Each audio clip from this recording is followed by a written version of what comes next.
اعوذ باللہ السمیع العلیم من الشیطان الرجیم بسم اللہ الرحمن الرحیم وما آتاکم الرسول فخذوه وما نہاکم عنہ فانتہوا واتقوا اللہ ان اللہ شدید العقاب وقال اللہ تبارک وتعالی فی مقام آخر ولا تكونوا كالذين قالوا سمعنا وهم لا يسمعون ان شر الدواب عند الله الذين كفروا فهم لا يؤمنون۔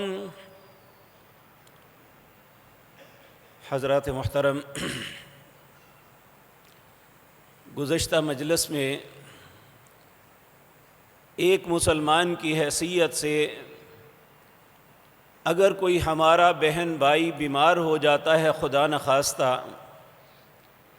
تو مسلمان کی حیثیت سے ہم پہ کیا فریضہ عائد ہوتا ہے، ہم اس بیمار کی تیمارداری کس طرح کریں، اس بات کی تعلیم رسول اللہ صلی اللہ علیہ وسلم نے کیا دی وہ آپ کے سامنے عرض کی تھی۔ اور دوسری بات یہ عرض کی تھی کہ اگر خدا نخواستہ، کیونکہ یہ ایک فطرت ہے جو انسان دنیا میں آیا اس نے جانا بھی ہے، اگر کوئی انسان فوت ہو جاتا ہے تو اس کے لواحقین اس کے ساتھ کس طریقے سے معاملہ کریں، اسے الوداع کس طرح کریں، رسول اللہ صلی اللہ علیہ وسلم نے ہماری تعلیم کیا کی اور ہم کیا کر رہے ہیں۔ آج کی مجلس میں دو باتیں عرض کرنی ہیں، ایک یہ کہ مرنے والے کی تعزیت اس کا مسنون طریقہ کیا ہے، اور دوسری جو ہمارے معاشرے میں بہت زیادہ اسے اہمیت دی جاتی ہے وہ ہے ایصال ثواب، جو جانے والا ہے اس کو ثواب کس طرح پہنچایا جا سکتا ہے، یا کون سی باتیں ہیں جو ہم نے اپنے پاس سے اخذ کی ہوئی ہیں۔ سب سے پہلے یہ گزارشات کرنے سے پہلے میں یہ عرض کر دوں، یہ ایک حقیقت ہے، آپ اس بات سے بخوبی واقف ہیں، میں ہمیشہ ان باتوں سے اجتناب کیا کہ جنہیں ہم فرقہ وریت سمجھتے ہیں، حالانکہ فرقہ وریت یہ ہوتی ہے کہ انسان کسی شخص کو رسول اللہ کے طریقے سے ہٹا کے ایک دوسرے طریقے پہ لاتا ہے، تو اس کا نام فرقہ وریت ہے۔ اگر کسی کو وہ رسول اللہ یا اللہ کا حکم سناتا ہے تو اس کا نام فرقہ وریت نہیں ہے، بلکہ یہ تو صراط مستقیم ہے۔ اگر کوئی شخص اللہ کی طرف بلاتا ہے تو اللہ قرآن کریم میں فرماتے ہیں وَمَنْ أَحْسَنُ قَوْلًا مِّمَّنْ دَعَا إِلَى اللَّهِ وَعَمِلَ صَالِحًا وَقَالَ إِنَّنِي مِنَ الْمُسْلِمِينَ۔ اس بندے سے اچھا کوئی انسان نہیں جو لوگوں کو اللہ کی طرف بلاتا ہے اور انہیں حقیقی نیک اعمال کرنے کا طریقہ بتاتا ہے اور خود کہتا ہے وَقَالَ إِنَّنِي مِنَ الْمُسْلِمِينَ، اے اللہ تیرے فرما برداروں میں بھی ایک ہوں، اے اللہ میری فرما برداری اپنی بارگاہ میں قبول فرما لے۔ تو میرے عزیز بھائیوں، دو باتیں جو آیات میں نے آپ کے سامنے پڑھی ہے، ان میں پہلی آیت یہ سورۃ حشر کی آیت نمبر 7 ہے۔ اللہ ہمیں حکم دے رہے ہیں وَمَا آتَاكُمُ الرَّسُولُ فَخُذُوهُ وَمَا نَهَاكُمْ عَنْهُ فَانْتَهُوا۔ اے امت اسلام، اے محمد الرسول اللہ کے امتیو، تمہارے سامنے صرف دو رستے ہیں۔ پہلا رستہ وَمَا آتَاكُمُ الرَّسُولُ، جو رسول تمہیں دیں فَخُذُوهُ، اسے لے لو، وَمَا نَهَاكُمْ عَنْهُ فَانْتَهُوا، جس بات سے تمہیں روکیں اس بات سے رک جاؤ، وَاتَّقُوا اللَّهَ، ان معاملات میں اللہ سے ڈرنا، ان اللہ شدید العقاب، اللہ کا انتقام بڑا سخت ہے۔ دوسری یہ سورۃ انفال کی آیت ہے، اللہ رب العزت اللہ اور اس کے رسول کی اطاعت کا حکم دینے کے بعد کہتے ہیں یا ایھا الذین آمنوا اطیعوا اللہ واطیعوا الرسول ولا تولوا عنہ وانتم تسمعون، اہل ایمان فرما برداری، اطاعت کرنا اللہ کی یا اس کے رسول صلی اللہ علیہ وسلم کی. وَلَا تَوَلَّوْا عَنْهُ وَأَنْتُمْ تَسْمَعُونَ، جب تم اللہ کا کوئی حکم سن لو یا رسول اللہ کا فرمان تمہارے سامنے آ جائے تو پھر روگردانی نہ کرنا. وَلَا تَكُونُوا كَالَّذِينَ قَالُوا سَمِعْنَا وَهُمْ لَا يَسْمَعُونَ، تم ان لوگوں کی طرح نہ ہو جانا جنہوں نے کہا ہم نے سن لیا حالانکہ انہوں نے کچھ بھی نہیں سنا.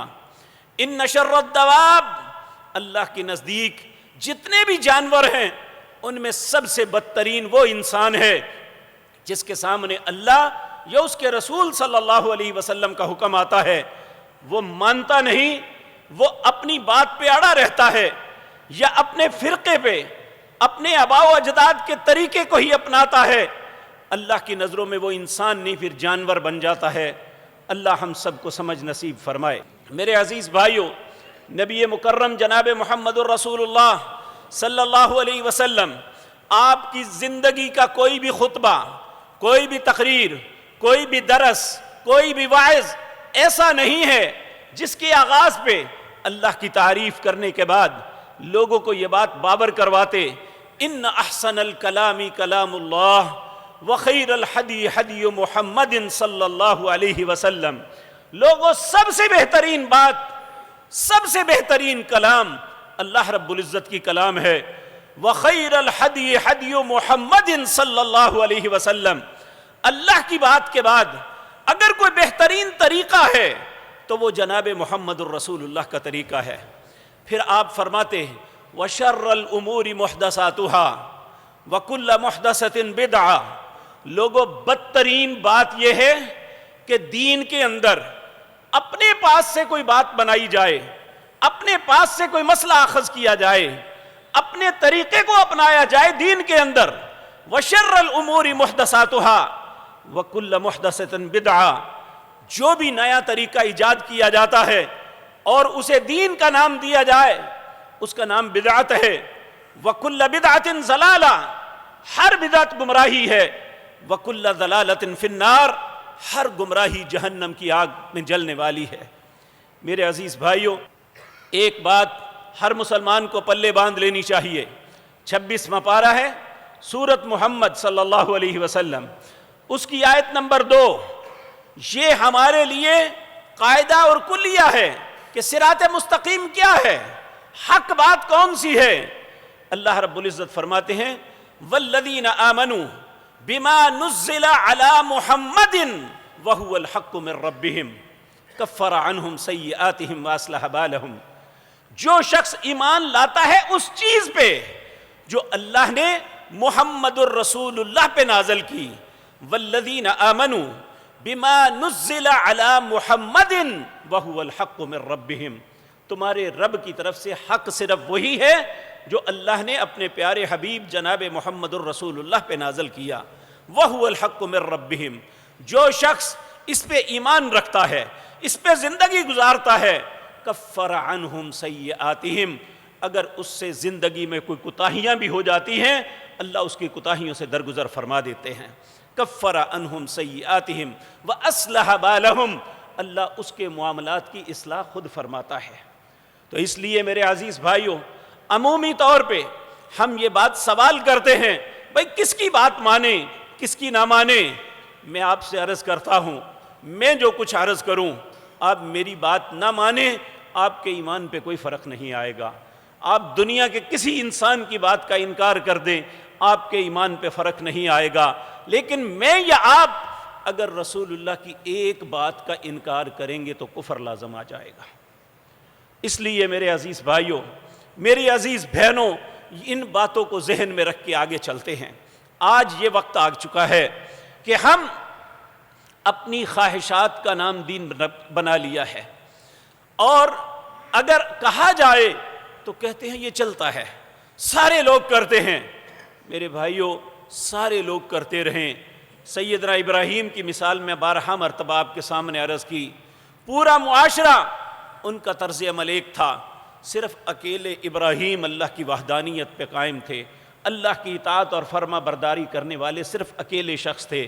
تو اللہ نے ساری دنیا کو مد نظر نہیں رکھا تھا، کہا ان ابراہیم کان امۃ واحدہ، میرے نزدیک صرف ابراہیم امت ہے، باقی لوگوں کی کوئی حیثیت نہیں۔ اور اللہ کے نزدیک کم ہے یا زیادہ؟ اللہ کے نزدیک وہی انسان ہے، وہی اچھا انسان ہے، وہی مسلمان ہے، وہی اچھا مسلمان ہے جو اللہ یا اس کے رسول کی بات کی اطاعت کرتا ہے۔ اللہ ہمیں بھی ایسا مسلمان بننے کی توفیق عطا فرمائے۔ میرے عزیز بھائیو، نبی مکرم صلی اللہ علیہ وسلم، اللہ ہزاروں کروڑوں درود و سلام بھیجے آپ کی ذات مطہرہ پر، آپ نے ہماری زندگی کا کوئی مسئلہ، کوئی خوشی کا ہے یا غمی کا، کوئی معاملہ ہے، ہمیں اس کی رہنمائی نہ کی ہو، ایسا ہو ہی نہیں سکتا۔ میں آپ کے سامنے چند مجلسوں کے پہلے یہ حدیث پڑھی تھی، رسول اللہ صلی اللہ علیہ وسلم نے فرمایا کوئی ایسا کام جو انسان کو جنت کے قریب یا جنت میں داخل کر سکتا ہے، میں نے اس کا حکم دے دیا، میں نے بتا دیا کہ جنت کا رستہ کون سا ہے، جنت میں جانے کے طریقے کون سے ہیں۔ اللہ ہمیں ان طریقوں پہ چلنے کی توفیق عطا فرمائے۔ اور پھر آپ نے فرمایا جو چیز کسی انسان کو جہنم کے قریب کر سکتی ہے یا خدا نخواستہ اللہ ہم سب کی حفاظت فرمائے جہنم میں ڈال سکتی ہے، میں ان باتوں سے تمہیں منع کر دیا۔ اب کوئی ایسی بات نہیں رہ گئی جو انسان کہہ سکے کہ فلاں معاملے میں رسول اللہ کی رہنمائی نہیں ہے۔ وہ یہ تو ہے اس کا علم کم ہوگا، اسے معلوم نہیں ہوگا، لیکن اللہ کے نبی جناب محمد الرسول اللہ صلی اللہ علیہ وسلم نے ہماری زندگی کا کوئی بھی ایسا معاملہ نہیں ہے جس میں ہماری رہنمائی نہ فرمائی ہو کہ جب یہ معاملہ ہو تو تمہیں کیا کرنا ہے۔ بعض اوقات انسان پڑھتا ہے، قرآن کریم ترجمے کے ساتھ پڑھتا ہے، یا کوئی حدیث کھولتا ہے، کسی رسول اللہ کے فرمان کو پڑھتا ہے، یا ہم جیسے طالب علم لوگوں کو اپنا سبق سنانے کے لیے جب تیاری کرتے ہیں، بعض اوقات کوئی آیات ایسی سامنے آتی ہیں، ایسے لگتے ہیں جیسے آج ہمارے حالات جو ہیں اس کے متعلق اللہ نے نازل فرمائی، حالانکہ یہ 1400 سال پہلے اتری۔ اسی طرح بعض رسول اللہ کے فرمان جب ہم پڑھتے ہیں تو ایسا احساس ہوتا ہے یہ مجھے جھنجھوڑا جا رہا ہے، مجھے بتایا جا رہا ہے کہ تو اس بات پہ غلطی پہ ہے، رسول اللہ کا حکم یہ ہے صلی اللہ علیہ وسلم۔ تو میرے عزیز بھائیو، تعزیت اس کا لغوی معنی کیا ہے؟ ہم عموماً تعزیت سمجھتے ہیں کسی کے ساتھ غم کا اظہار کرنا، حالانکہ تعزیت کا معنی یہ نہیں ہے۔ آپ لغت عرب اٹھا کے دیکھ لیں یا شرعی اصطلاح میں دیکھ لیں، تعزیت کا معنی یہ ہے کہ جس شخص کو تکلیف پہنچی ہے اسے جا کے صبر کی تلقین کرنی، اسے حوصلہ دینا، اسے تسلی دینی۔ نبی مکرم صلی اللہ علیہ وسلم آپ تعزیت کے لیے جاتے، کیا اس زمانے میں کوئی لوگ فوت نہیں ہوئے تھے؟ آپ یہ بات یاد رکھیں، نبی کریم صلی اللہ علیہ وسلم، شاید ہم جتنے لوگ بیٹھے ہوئے ہیں اتنے بڑے غم سے ہم میں سے کوئی بھی دوچار نہ ہوا ہو جتنے غم رسول اللہ نے اپنی اولاد کے متعلق آپ نے دیکھے ہیں۔ اللہ نے آپ کو 4 بیٹیاں 3 بیٹے عطا کیے، اور آپ نے اپنے ہاتھوں سے 3 بیٹے اور 3 بیٹیوں کو دفن کیا تھا۔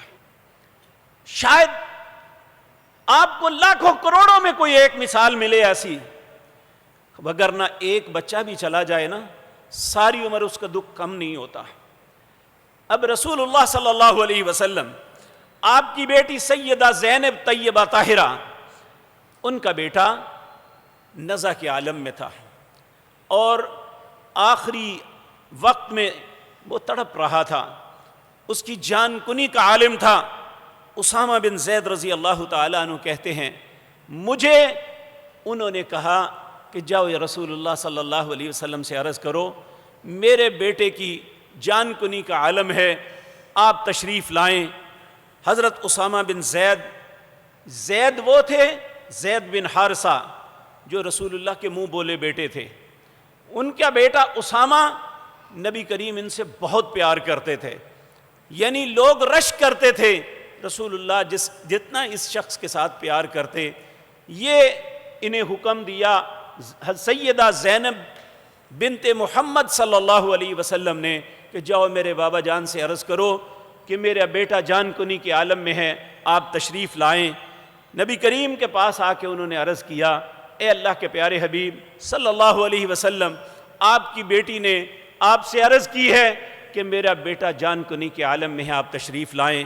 نبی مکرم صلی اللہ علیہ وسلم آپ نے فرمایا، ارجع الیہا فاخبرہا، واپس چلا جا اور میری طرف سے انہیں یہ خبر دو، ان للہ ما اخذ ولہ ما آتا وکل شیء عندہ باجل مسمی فمرھا فلتصبر ولتحتسب، جا لوٹ جا اور میری طرف سے انہیں کہے یہ جو تم سے لیا جا رہا ہے یہ اللہ کا تھا، وَلَهُ مَا آتا، اور اب بھی جو تیرے پاس ہے وہ بھی اللہ کا ہے، وَكُلُّ شَيْءٍ عِندَهُ بِأَجَلٍ مُّسَمًّى، اللہ نے ہر چیز کا ایک وقت مقرر کیا ہوا ہے، اس لیے فَمُرْحَا، اسے میری طرف سے یہ کہنا، فَلْتَصْبِرْ وَلْتَحْتَسِبْ، صبر کر اور اللہ سے اجر کی امید رکھ۔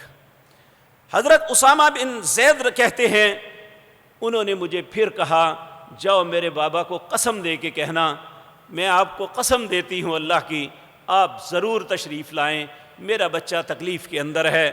فعاد الرسول، حضرت اسامہ کہتے ہیں میں رسول اللہ کی طرف لوٹ کے آیا، فقالا، میں نے عرض کیا، انہا قد اقسمت لتأتینہا، کہ آپ کی بیٹی نے عرض کی ہے میں آپ کو قسم دیتی ہوں آپ ضرور تشریف لائیں۔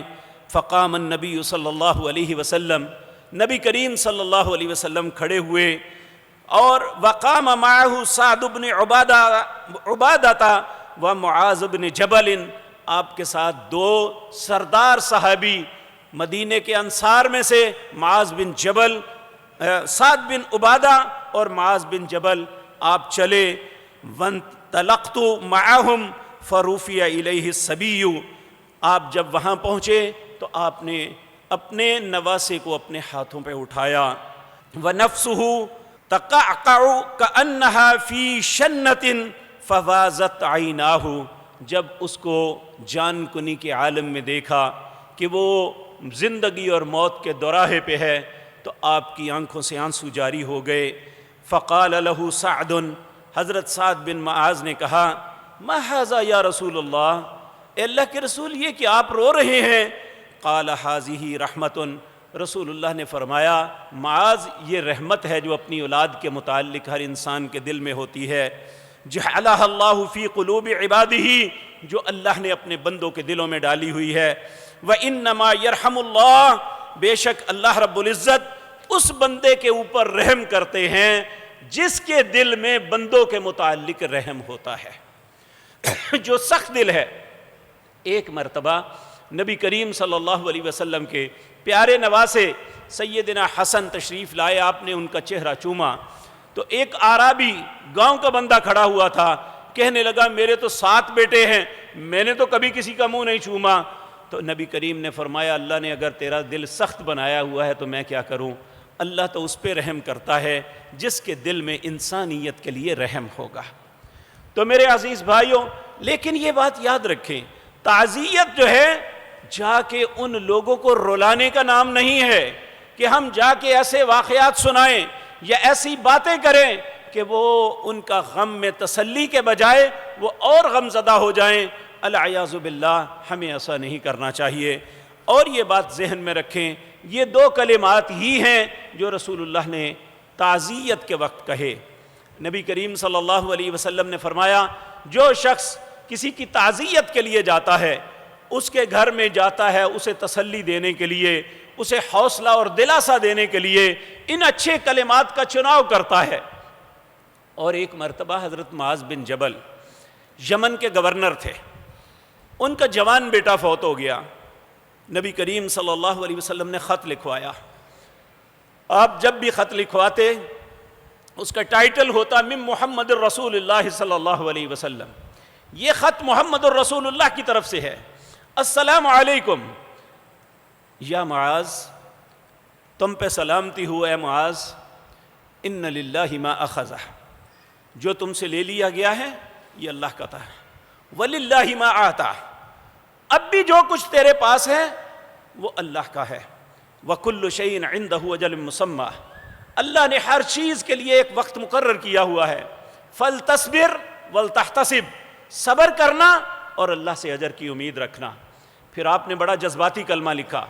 آپ نے فرمایا معاذ بے صبری نہ کرنا، تیری بے صبری کرنے سے تیرا بچہ واپس نہیں آ جائے گا، لیکن اگر بے صبری کرے گا تو اللہ کے ہاں اس مصیبت کے بدلے جو اجر ملنا ہے اس سے محروم کر دیا جائے گا. تو یہ رسول اللہ کا طریقہ ہے صلی اللہ علیہ وسلم کہ اگر خدا نخواستہ تکلیف پہنچی. دیکھیں ہمارے والدین، بے شمار ایسے بھائی بہنیں بیٹھے ہوئے ہیں جن کے والدین اس دنیا سے تشریف لے گئے، بے شمار ہیں جن کے ابھی موجود ہیں، لیکن کسی انسان نے ہمیشہ نہیں رہنا. یہ اللہ کا ایک قانون ضابطہ ہے، جو دنیا میں آیا اس نے جانا ہی ہے. کوئی طبی عمر کو پہنچ کے فوت ہوتا ہے، کوئی جوانی میں ایکسیڈنٹ یا اور کسی بھی وجہ سے فوت ہو جاتا ہے، کوئی اللہ بچپن کے اندر لے لیتا ہے.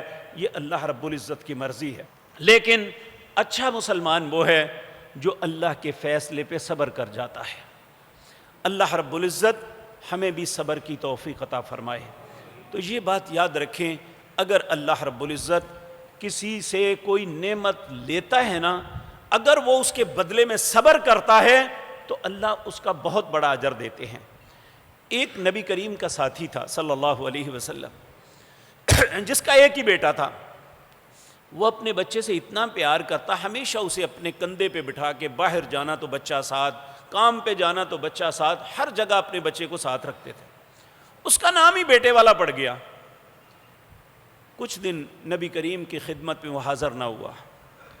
آپ نبی کریم بڑے ہی اپنے ساتھیوں پہ نظر رکھتے تھے، یعنی جو روزانہ نماز کے لیے، آپ کی ملاقات کے لیے، آپ کے فرمودات سننے کے لیے آتے، اگر ان میں کوئی نہ آتا تو آپ پوچھتے فلاں بندہ کیوں نہیں آیا.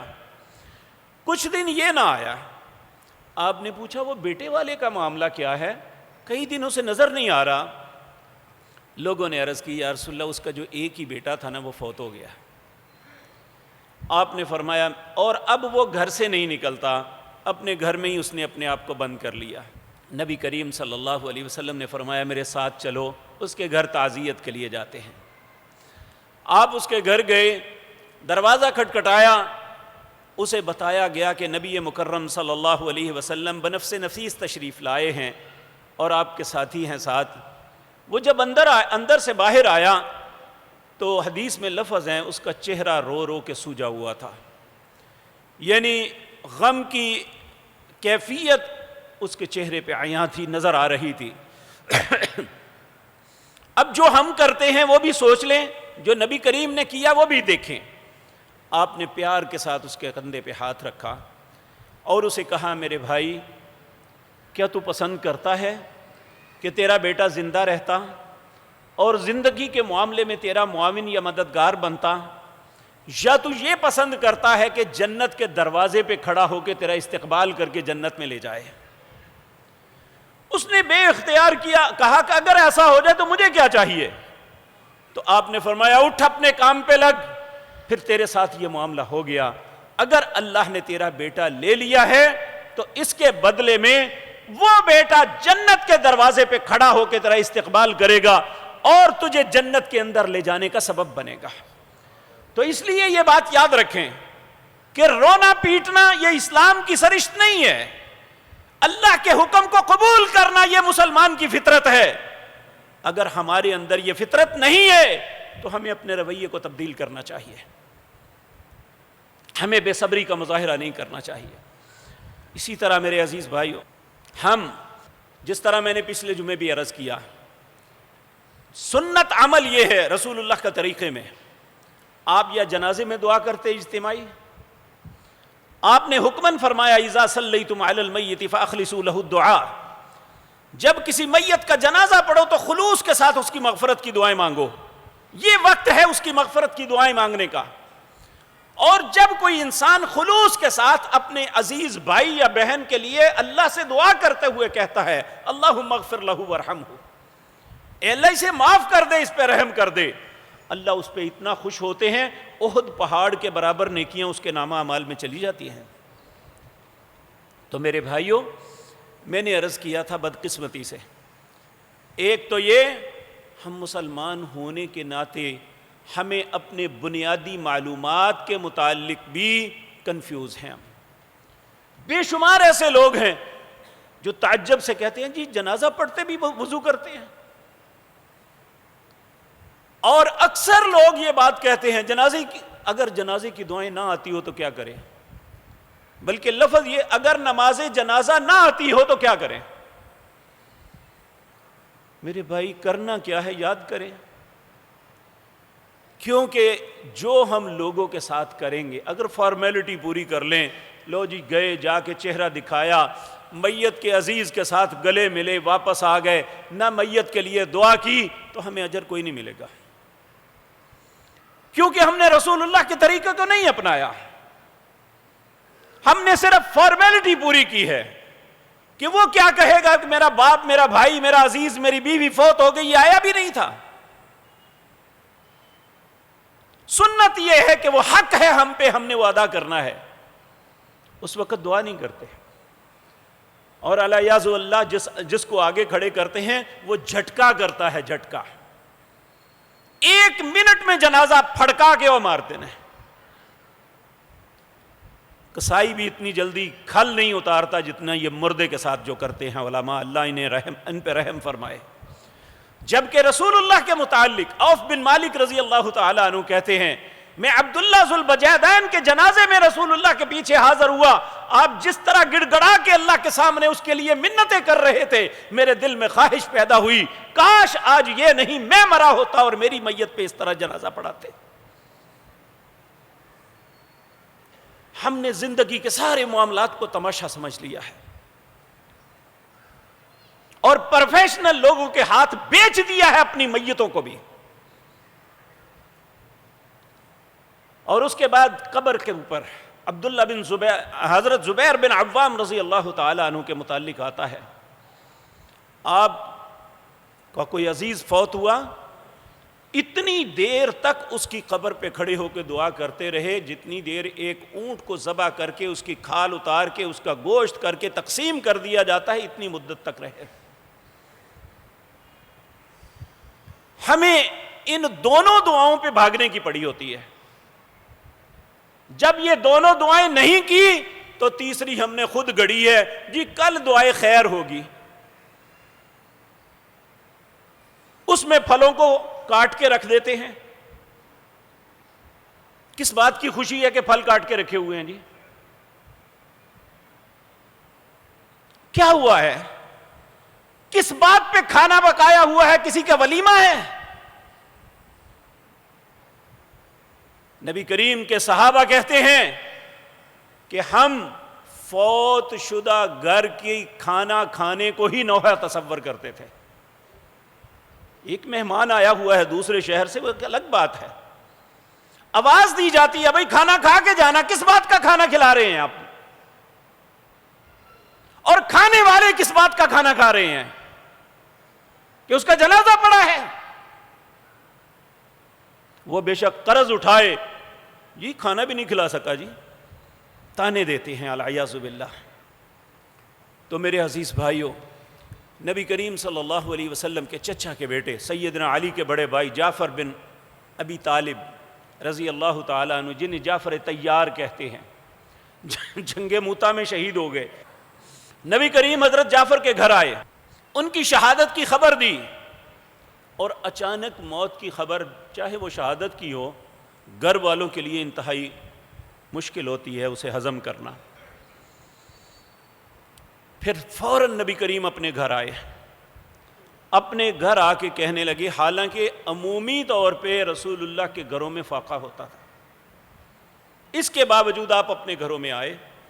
کہا جعفر کے گھر والوں پہ مصیبت آئی ہے, نبی کے گھر والوں ان کا کھانا پکاؤ. آج ہم مولوی کہتے ہیں ہمارا کھانا پکاؤ, ان یتیموں کے مال سے ہم کھاتے ہیں. اللہ کے نبی کی سنت یہ ہے کہ ان پہ مصیبت آئی ہے, نبی کے گھر والوں تم کھانا پکاؤ. ہم ان کے گھر کھانا کھانے چلے جاتے ہیں. جب 3 دن گزرے, تیسرے دن آپ نے اپنے چچا عباس کو بلایا. حضرت جعفر کے دو بیٹے تھے، ایک کا نام عبداللہ بن جعفر تھا، ایک کا نام محمد بن جعفر تھا۔ کہنے لگے یہ یتیم ہو گئے ہیں، چچا جان ایک بچے کو آپ اپنی کفالت میں لے لیں، ایک کو میں لے لیتا ہوں۔ یہ طریقہ رسول اللہ نے بتایا کہ یہ یتیم ہیں بیچارے، انہیں بے یار و مددگار نہیں چھوڑنا۔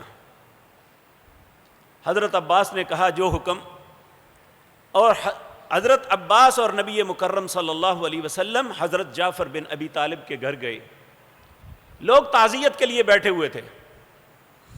آپ نے اعلان فرمایا پہلے، بھائی اٹھ کے چلے جاؤ، آج کے بعد میرے بھائی کی تعزیت کے لیے کوئی نہ آئے، 3 دن تعزیت ہے، اس کے بعد نہیں ہے۔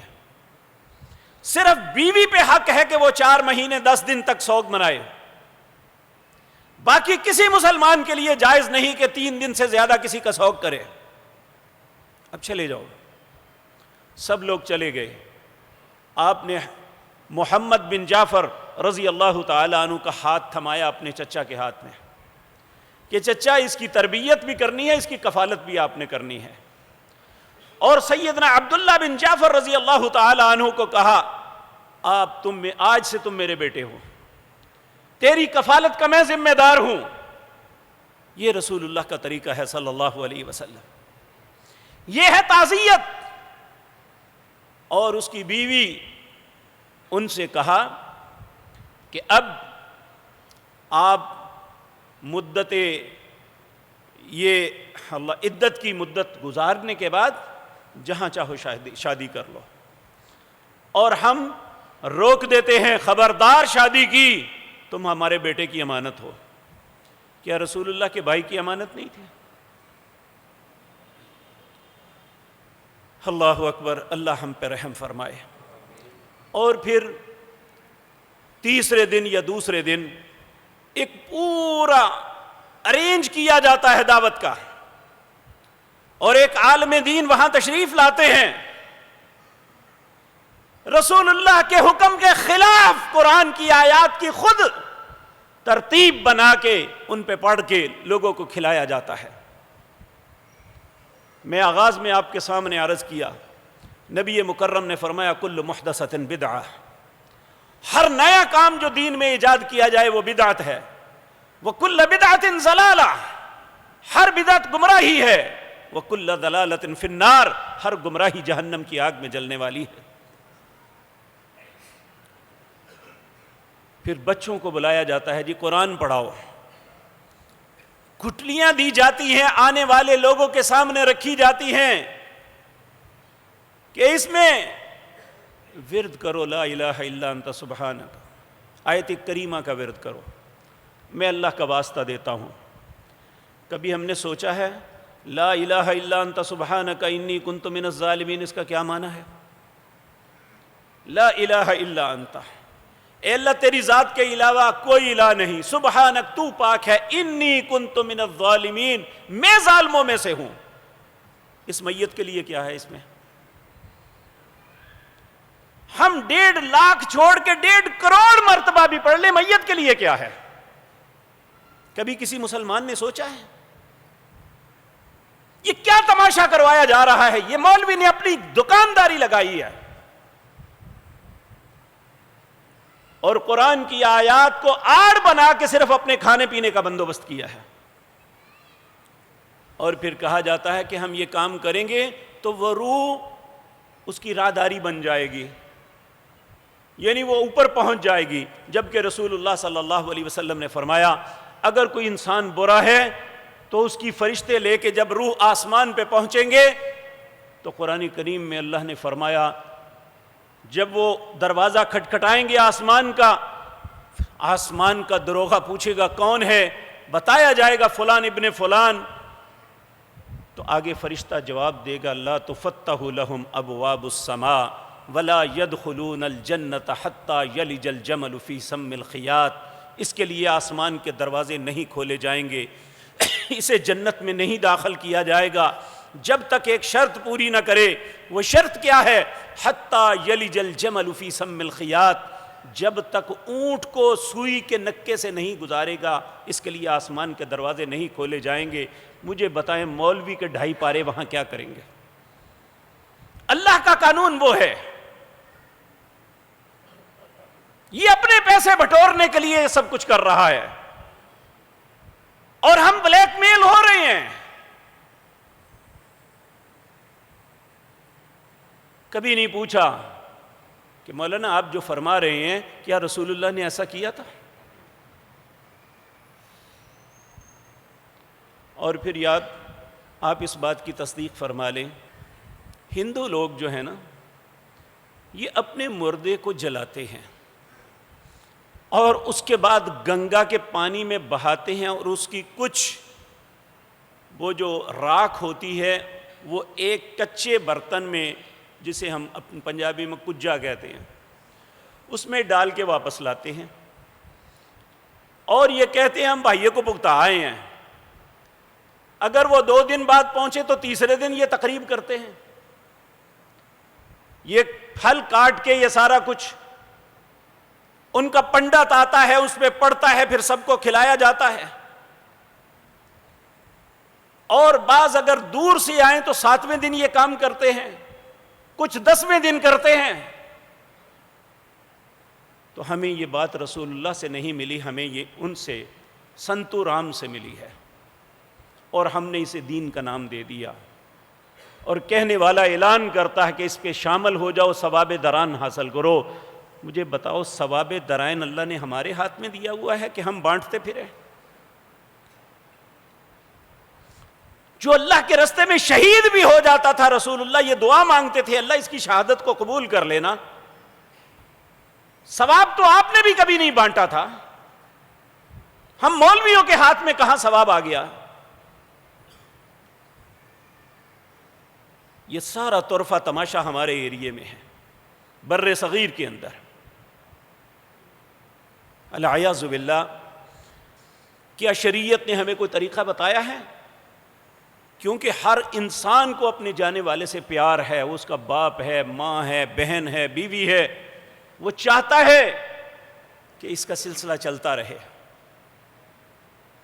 نبی مکرم صلی اللہ علیہ وسلم کا ارشاد ہے، صحیح مسلم کے اندر روایت ہے، آپ نے فرمایا اذا مات الانسان انقطع عملہ. جب کوئی انسان فوت ہو جاتا ہے اس کے اعمال کا رجسٹر بند ہو جاتا ہے. الا ثلاثۃ، 3 قسم کے عمل ہیں جو اس کے ساتھ رہتے ہیں. سب سے پہلا وہ ہم اپنی زندگی میں کر سکتے ہیں، الصدقۃ جاریہ، کہ انسان کسی بلائی کے کام میں انویسٹمنٹ کر جائے. وہ ہسپتال ہے، وہ راہ گزر ہے، کو پانی کا سسٹم لگوا دیا، کہیں پہ مسجد بنوا دی، لوگ سجدہ کریں، قرآن کی تلاوت کریں. الصدقۃ جاریہ، جب تک اس پہ عمل ہوتا رہے گا یہ مرنے کے بعد بھی اسے اجر ملتا رہے گا. دوسرا ولد صالح یدعو لہ، اس کی نیک اولاد جو ہاتھ اٹھا کے سجدے کے اندر، التحیات کے اندر چلتے پھرتے ان کے لیے دعا کرے، رب ارحمہما کما ربیانی صغیرا، اے اللہ ان دونوں پہ اس طرح رحم کر جس طرح بچپن میں ہم پہ رحم کرتے رہے. نبی کریم صلی اللہ علیہ وسلم نے فرمایا ایک اہل جنت میں ایک شخص، اسے جو انعامات اللہ نے دیے ہیں اعلان ہوگا اس کے اور بڑھا دو،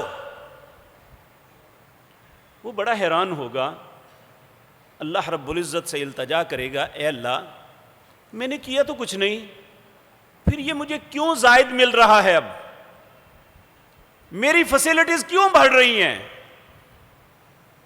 تو اللہ رب العزت فرمائیں گے تیرے بیٹے یا بیٹی نے تیری مغفرت کی دعا مانگی، تجھے میں نے معاف کیا تو تو جنت میں آیا، اب اس کی دعا کی وجہ سے تیرے اجر اور تیری فیسلٹیز بڑھاتے رہیں گے.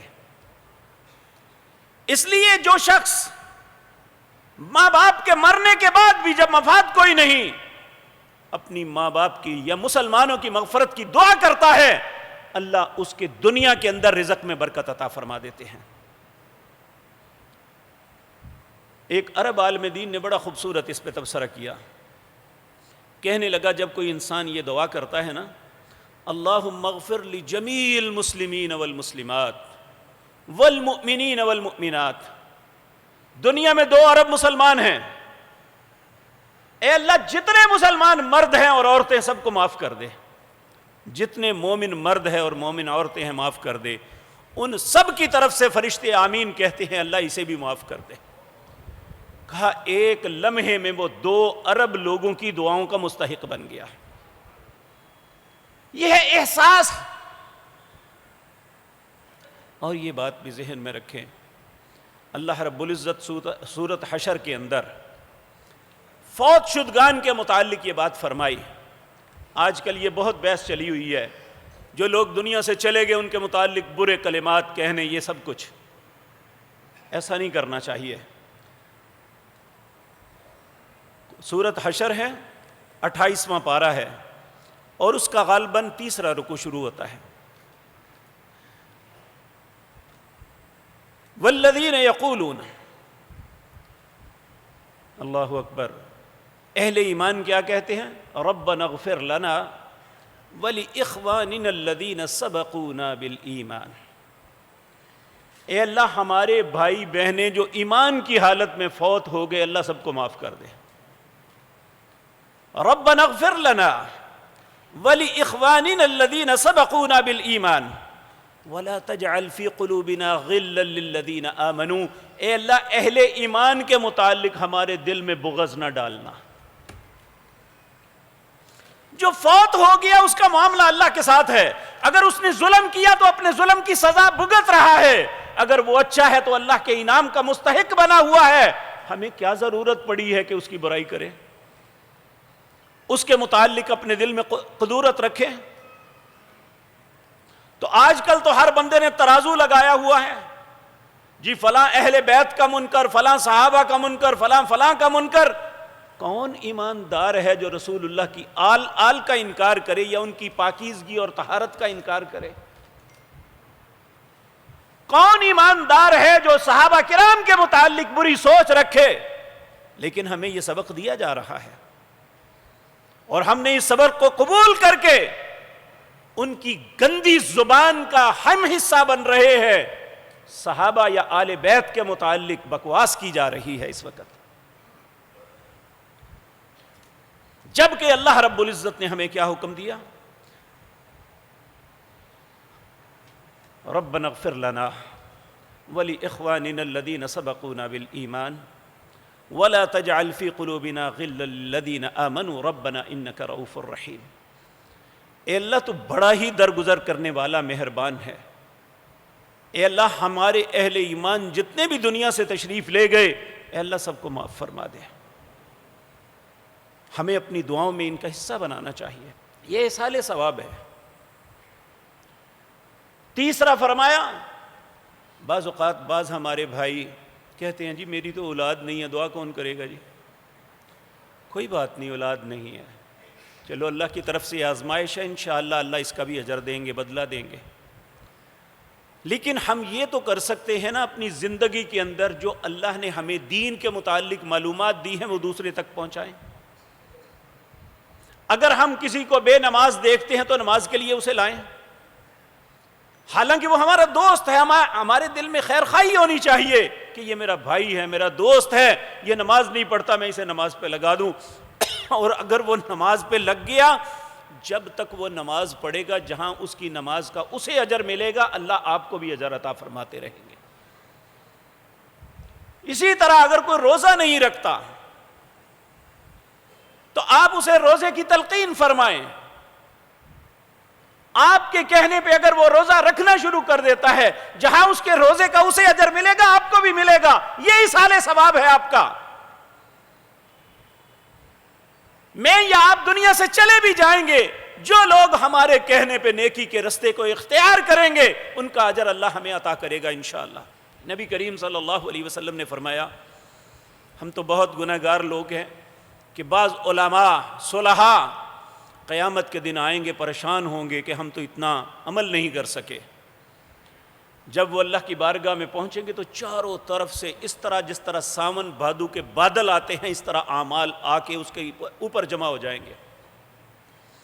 وہ حیران و پریشان ہو کے کہے گا اللہ یہ کیا، یہ کس کے عمل ہیں؟ اللہ فرمائیں گے تیرے۔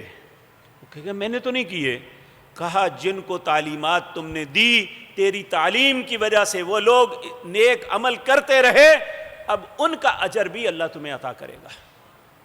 اس لیے میرے بھائی ہمیں یہ فکر نہیں کرنی چاہیے کہ اگر صاحب اولاد نہیں ہے تو ہم بحیثیت مسلمان بلغوا انی ولو آیہ، ایک آیت بھی آتی ہے تو آگے پہنچائیں، ایک اچھائی کی بات بھی ہے تو اپنے بھائی کو سکھائیں، ایک حدیث آتی ہے، نبی صلی اللہ علیہ وسلم نے فرمایا اللہ اس چہرے کو ہمیشہ ہرا بھرا رکھے جو میری حدیث کو یاد کرتا ہے پھر آگے پہنچاتا ہے۔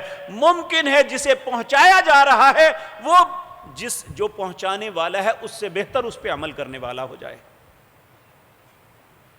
یہ اصال ثواب ہے۔ مولوی کو ٹکر کھوانے سے اصال ثواب نہیں ہوگا۔ آپ ساری دنیا کے مدارس کے بچوں کو گھر بٹھا کے پڑھوا لیں، لیس للانسان الا ما سعی، انسان کو وہی ملے گا جو اس نے خود کوشش کی ہے۔